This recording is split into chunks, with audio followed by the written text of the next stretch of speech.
Kahit sino ay madadala talaga sa aktingan na sobrang galing.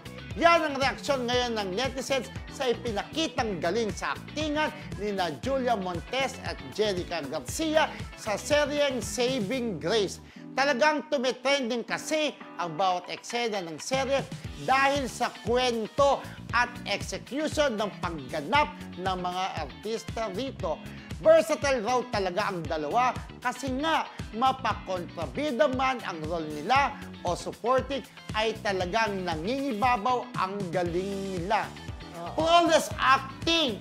Talbog ha! Oo, napakahusay talaga. Alam mo, laging dumadaan yan sa feed ko. Talagang hindi mo pwedeng hindi mapanood yan ng hindi mo pwedeng mapanood yan ng hindi ka iiyak. Yup. Grabe ang niluluha ko dyan. Siyempre, ay special mention din natin yung bidang si Grace, di ba? Talaga namang grabe ang pagpapaiyak niya sa audience. At laging tumitrending talaga yung Saving Grace na yan. Tapos na eh. Di ba parang 14 episodes lang sila eh.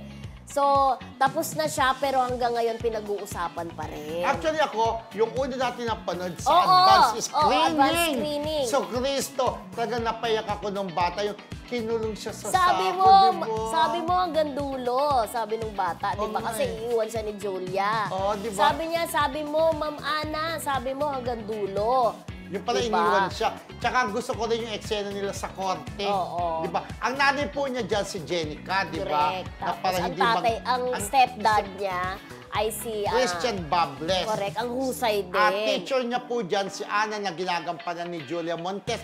At talagang may eksena po talaga. So, Cristo, talagang ang husay ni Julia at saka ni Jenica sa kanilang eksena. Kahit si Coco Martin, di ba, napaiyak at magkakasama tayo nga nandoon sa advance screening, di ba, ng serye niya. At napaiyak talaga si Coco Martin doon naman sa tindi na ipinakitang acting nitong bata na si Grace, di ba? So, ayun po sa lahat na nakapanood nitong Saving Grace, talaga pong Ay Diyos Mio, isa sa pinakamagandang serye na napanood ko, di ba, friendship? Correct.